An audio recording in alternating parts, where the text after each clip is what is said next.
Well, I'm just here to say welcome to Platonic Mysticism. This is going to be a short episode just on the nature of Christmas and holidays. And to talk about this, I've invited my dear friend and husband, In Professor. that order. Yeah, in that order. Professor Tyler Tritten. Tyler specializes in contemporary philosophy, philosophies of life, I would argue, and habit currently. And today I would like to talk to him about, yeah, the meaning of something like holidays, right? Where holiday comes from this idea of holy day. So that it's a day in which you separate from the mundane. You make it something set apart, so to speak, so as to give reverence to the more than. Now, whether you're Christian or pagan or somewhere in between, we all have these holy days where we take the time to contemplate or to give thanksgiving to the beauty and mystery. So here for me, any holy day is perfectly apt for discussing all the subjects that have come to be part and parcel of Platonic mysticism. And one of the reasons why I am having my husband come is because what better person to talk about the meaning of Christmas than Professor Tritten? But I may or may not be a Platonist, Yeah. and I may or may not be a mystic. So, by what criteria do I belong here? Because I've said you belong. Oh, okay. All Well, right. another thing, right? So that Plato often posed or set the dialogues on days of yeah, holy days, right? Whether it be a festival to Athena or other gods. Plato often crafted it so that the way you give reverence or the way you give thanksgiving or the way that you celebrate a day that is to be set apart is by having a feast of words. And so just a discussion. You don't have to agree with Platonism. Okay. Okay. Well, I like to gorge myself a lot. So if you're inviting me to a feast of words, people may regret it because I Oh, like. maybe I'll regret But it. no, but I think what you said is interesting in that, of course,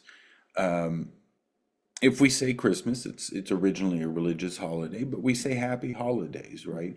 But what does that really mean as much as holy days? And so I think a lot of people, some at least, will say happy holidays as a way of imagining that they're avoiding the religious connotation or the religious meaning of Christmas. But in some sense, I guess this isn't true, is what you're saying? I would argue, yeah. I think Okay. that we all have our specialized rituals, no matter how secular we are. There's a way that we repeat what we regard as sacred to ourselves. So, what would you say if someone is a secularist, but they're celebrating the holiday season? In what sense, what have they made holy? What do you think that they're setting apart? Family, routine, time that isn't given over to just making money and surviving, but a time to celebrate the mystery, like I said. Okay. I think even when people don't acknowledge that they celebrate mystery, they do. So, if they're giving over, I mean, you use this phrase giving over. Would it be fair to just call that sacrifice? Sacrificing time, sacrificing money. Yeah, no, I mean, I think most people, when they think about the holidays, they think about revelry rather than sacrifice. And so, yes, I agree that maybe that's what's missing for the secularist is this idea of sacrifice, rather than for most secularists, it's a break, right? Okay. So that it's okay. Okay, fair enough. It's the same with the weekends, right? That we've forgotten that, the weekend was supposed to be a time where you are, you know, not just resting, but giving something else up, right? And so Okay. Well, what about you? When you celebrate the holidays, singular, plural, how do you understand it? for Christmas or Yeah, well, for Christmas, I mean, maybe that begs the question. For you, it means Christmas. I don't know. well, for me, holidays of light and the return of the light, of the mystery of impending darkness that just like kind of hammers at us and gets longer and longer, and then suddenly the turn, right? Like I often think of the conversion of the soul in Plato's Republic, where Christmas for me is about remembering that there's light to come, right? And then for me, it's also followed up with Epiphany, right? So that you also have these 12 days of Christmas where, you're not just celebrating the birth of the Christ or the birth or the rebirth of the light, but each day you're marking it with, gifts to the ones you love, right? Your highest love, which culminates in the visit of the three magoi, the three wise men, as we now. And again, that's a really interesting historical point that we've turned them into wise men and don't use the magoi. But that here, Epiphany is, finally they've arrived and they've come to give, their gifts of divine decree, royalty. Yeah. So you appeal to light, which, gosh, that is a Platonic notion, it seems to me. But it also is, right within the properly Christmas or Christian context. If you say, well, I'm waiting for the light, they call that Advent, it's coming, ad venir. Then there's the time of the birth, the light arriving, the 12 days, then Epiphany. Once the light has arrived, there's something manifest to be seen, something that appears in Stephanos, right? In Epiphany. But light also plays a big role in, Saturnalia festival and pagan holy days, if we can just call it that way. How do you understand the notion of light there? Oh, well, I mean, that goes all the way back to the Orphic tradition, where the first god or concrete god, so to speak, is Phanes, right? The light bringer. I mean, not to get kind of twisted, but that's what Lucifer also means, right? Like all these gods of light, right? That kind of descend into this world because of a great love, or for the Neoplatonist, the audacity, right? So I always think of the Christ event as an audacious event, right? Like when people tell me, oh, it's just a story, it's just a myth, and I'm like, yeah, we've had these myths of light bringers who descend into the world, who willingly, so to speak, let themselves be destroyed. So the Dionysian myth of, the god is tempted by his own image in the mirror, Dionysus. We talked about this a couple of weeks ago. And, in that leads to his own destruction, being ripped apart by the Titans, by the earth, by the vulgar people who just do not understand. They're just jealous and angry. And that reminds me of Christ before Pontius Pilate, and being the people being allowed to choose which one goes on to the cross, and they, just because of jealousy or spite, or we know not why, choose the criminal to be rescued rather than the light bringing God. Give us Barabbas. Yeah, that's right. So, we talked about light and the connection with Epiphany. Light allows something to shine forth or appear. But now you talk about the audacious here. And of course, that has to do with the audible, right? So what is, in Christianity too, they speak of the word, and if Christmas is the birth of the word. What is there to be heard? I mean, we talk about light, so, and that's kind of asking, what is there to be seen? What is there to be heard, in your opinion? Oh, this is why. So my husband loves Christmas music. So on November 1st, pretty much every year. We have to wait that long? Yeah. And so we listen to Christmas music ad nauseum, all of the time during Christmas. But I think the phrase is ad infinitum. Oh, yeah, it is. Sorry. The ad nauseum has to do with tasting and all the cookies. Anyway, I'm sorry. No, but like, I often think of the choir of angels, or right, like this kind of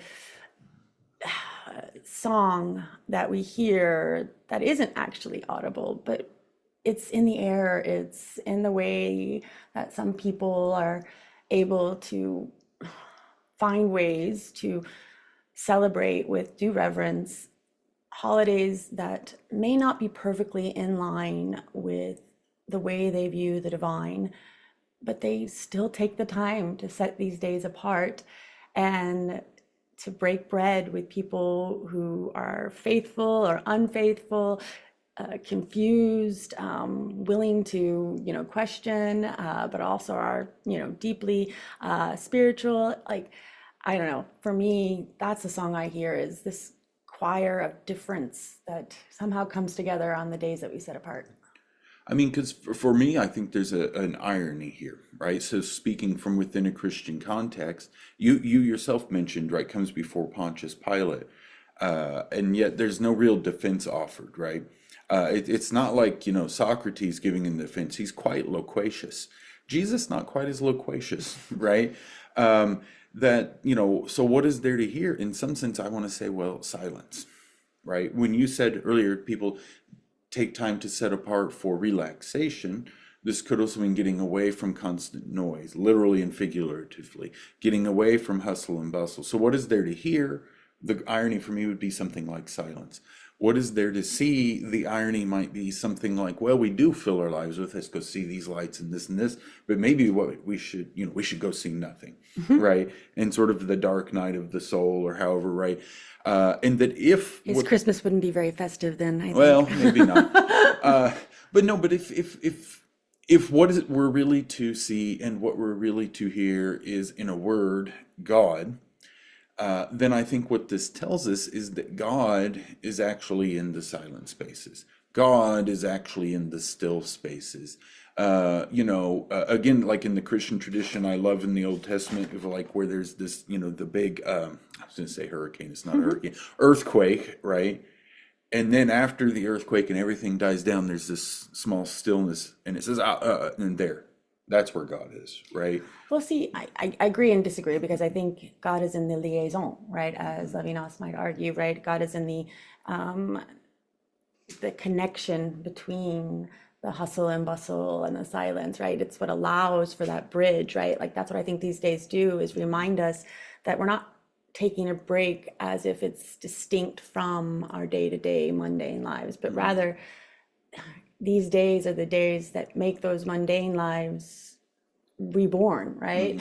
So that we can see with new eyes, we can hear with new ears, we can remember what we really are. We're human beings living a very mysterious life, if the gods can come and be with us, right? And that's a change in perspective, right? Like that's looking at the, Macy's Day, window with all its Christmas stuff, and not just seeing a bunch of things to purchase, but as a little kid would see like all these mysterious, all these beautiful, all these, like that life can be a plaything, that it can be something we can celebrate, because there's so many baubles and colors and so on and so forth. Well, and you said, it makes this bridge, and you referred to a liaison.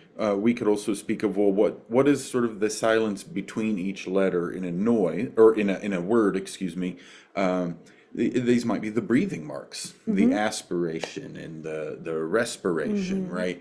Which makes it qualitative, right? It makes it rich with something, right? That's right. So, it's a silence that might be very loud, or in other words, if silence understood qualitatively, so that someone says, do you hear that silence, right? It's not silence in this just quantitative sense of like, well, there was vibration in my ear and now there's not, right? Maybe I am listening to music and I hear that silence, right?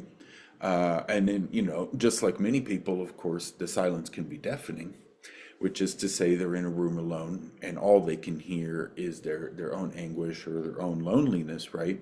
So silence has to, what does silence really mean is not as obvious as it may seem. No, I know. guess. No, I could almost hear the anguish of the person you were invoking, even though it's not a real person. I could just Well, it's feel. many real people. Yeah, I know, of but like course, I mean, I think we've all spent Christmases or holy days alone, right, in our own misery, and alone can be good and bad. yeah, exactly. Can And be like I said, deafening it's and it can be silencer. yeah, I know, but that's why I said I think what you hear is a change of perspective. So what the coming of the light always means to me is that, again, turning around, that you can be looking at shadows that echo back to you your own misery, your own not knowing, your own, burying yourself in a pit of despair, or you can turn around and look at the light. And gosh, I mean, we were just talking about this is an aesthetic choice, right? I prefer to look at the light and to know that the darkness is still out there, right? That just because I set a day apart doesn't mean that the anguish and the darkness and the shadows and the ignorance go away,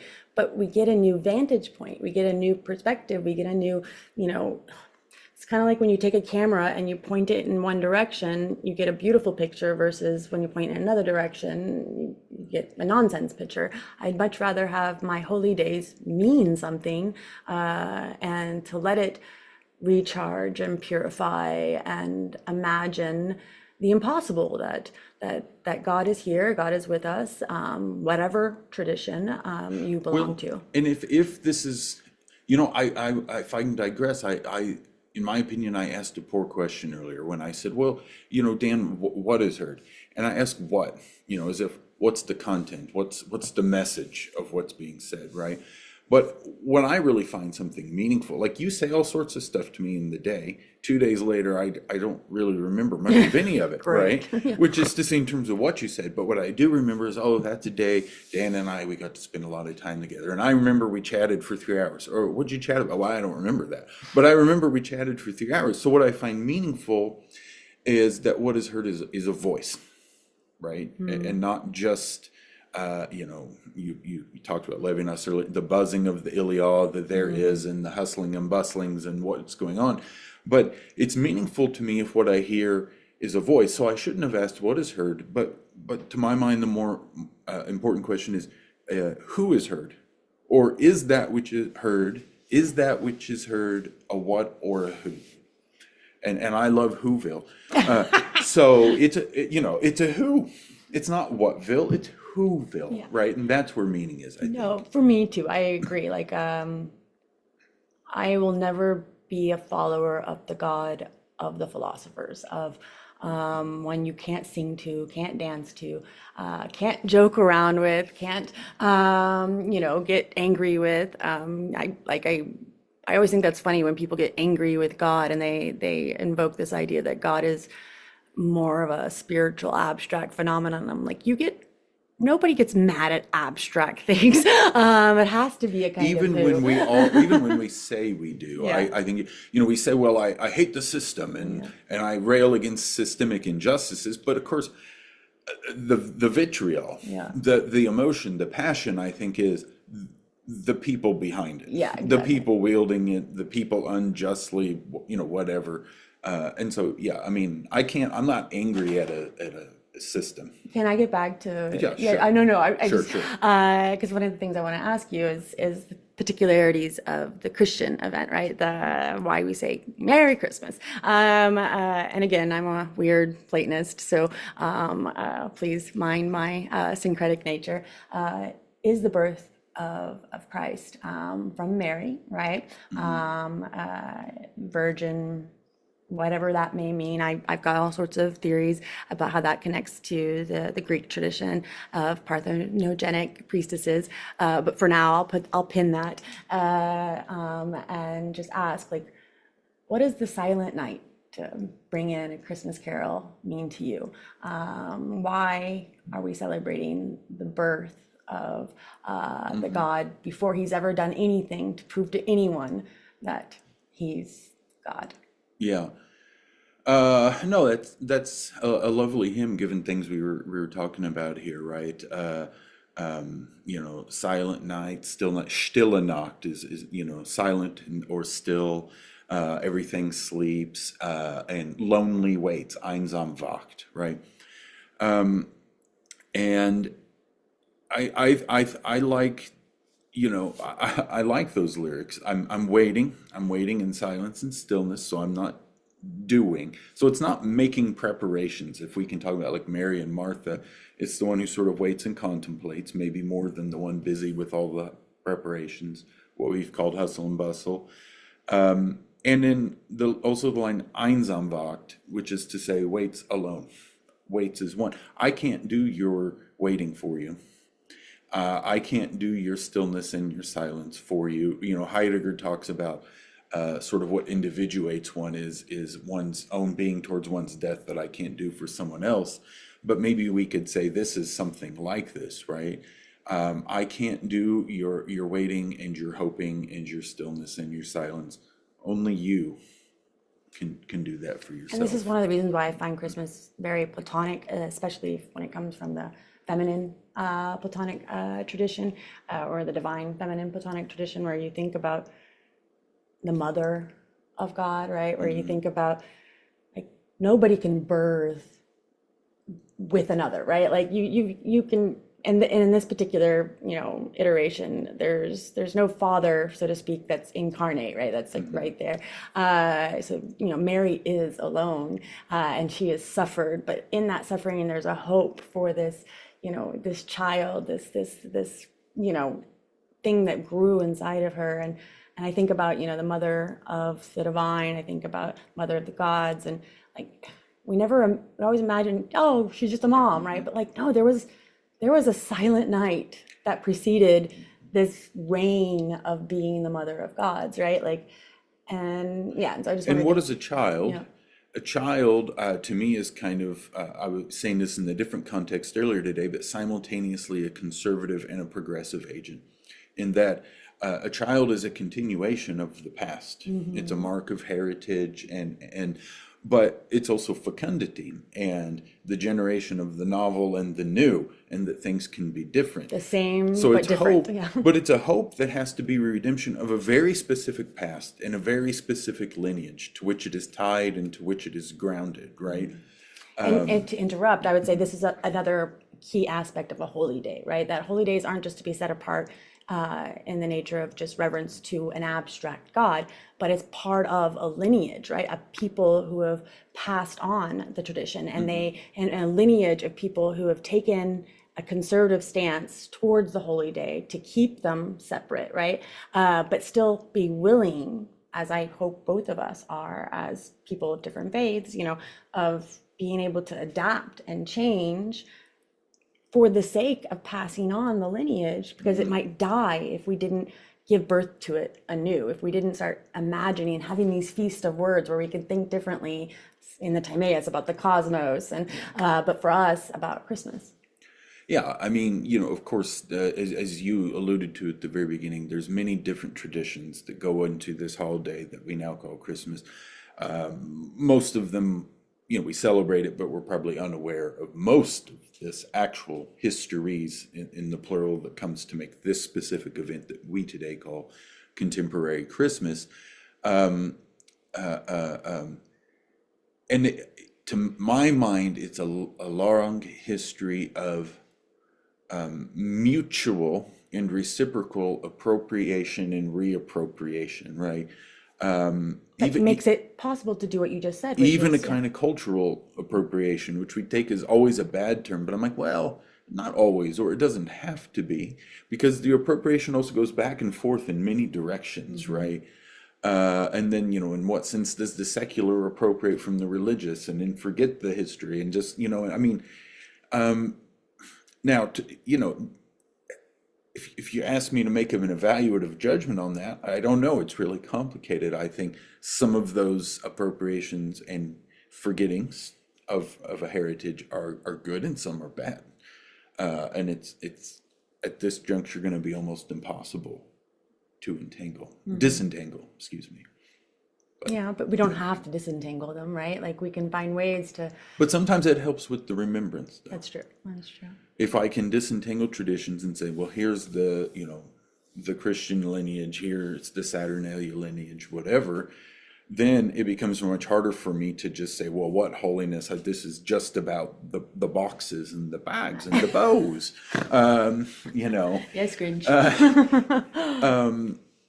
So sometimes I, at least personally, find that disentangling is helpful for the act of remembering. Otherwise, it is just this little package here, which, well, why red? Why a tree? Why lights on it? Why gifts under it? Are those gifts sacrificed? I mean, of course, all those things have meaning to me, but if I don't have any of that memory, then it doesn't matter that it's a tree and an evergreen tree and that there's red on it and that, it does, because that wouldn't mean anything, This really. is where the Nietzschean and the Heraclitean in me comes out, right? Like, another part of a holy day is it allows us to be children in some ways, right? That 8-year-old Danny didn't know what any of those things meant, but Right. I was still able to witness on people's faces the importance, the value But you're beyond still, the presents and the bags. And but you're initiated into a rite that then later upon reflection, you're like, oh, this is the history, right? Where if you were given that history first and then initiated into the rite, I don't know that it would have worked as well. all right, But I one don't. last question. Uh, Are we going to edit this so that it appears I only said brilliant things? of course, of course, of Okay. course. Yeah, let's go full circle. What does Christmas mean to you? Uh, for me, I mean, put it in the pop culture way of keeping the Christ in Christmas. That's what it means to me, right? But what does Christ The mean? well, yeah, sure. The birth of Christ, Christ not being a last name of some dude who had Jesus as a first name, but Christ being the sort of Greek way of saying Messiah, Savior, Anointed. anointed one chosen from God. So to say Jesus Christ is shorthand for Jesus is the Messiah. And to my mind, the eclipse of that is to make that identification is super duper equal, right? Like when we say, oh, Tyler is awesome, awesome Tyler, Tyler awesome, same difference, right? This is like saying Jesus, Messiah, Messiah, Jesus, same difference, which is to say you can't tear them asunder. And that this is a waiting for Advent, the incarnation of that Jesus as the Messiah, and then its arrival and sort of proclamation as you go through the 12 days of Christmas. So Christmas Day is the first day, not the 12th day, right? Again, I've never understood why capitalism has not picked up on the fact that they can still be making money after Christmas for those 12 days. So I'm putting it out there in the ether that we get those 12 days going. But that's what it means for me. But then I acknowledge quite well, what does that have to do with evergreen trees? Well, not much, right? That there's all sorts of other elements that get baked in. And so I've appropriated them to have a meaning for me that's all sort of subservient to that main meaning of here's the birth of the Messiah. But that's fine. I don't at least see a big problem with that personally. But what about you? What does it mean? So Christmas always reminds me of the beauty of a woman who did not know what she was doing. Months before, some angel had come to her and said, "You're going to do this," and she just had to do it. And I've had 2 kids, and the moment I held both of them, so much love. And so Christmas for me is about remembering the divinity of those simple moments where we wait in anticipation for something we know not what, Or who? but we can hear them in a strange way whisper faith in the beautiful, in the good, and in the true. And it won't be perfect, just like the Christ God was not perfect, just like Dionysus wasn't perfect. But they will be beautiful, and they will be anointed in the sense of the ones that show us the light, the way, and the path to the good. So. And in German, Merry Christmas, Frohliche Weihnachten in the plural, nights. That's your capitalism. If they just talked about Christmas nights, we'd know 12 days, they could capitalize 12-fold. All right. On that note, we'll see you guys in the coming weeks after a bit of a holiday break. Talk to you soon. Bye. Ciao. Feliz Navidad. That we're here for goodness sake. I forgot to turn on my Christmas sweater to say, "Let there be light." Merry Christmas. Oh,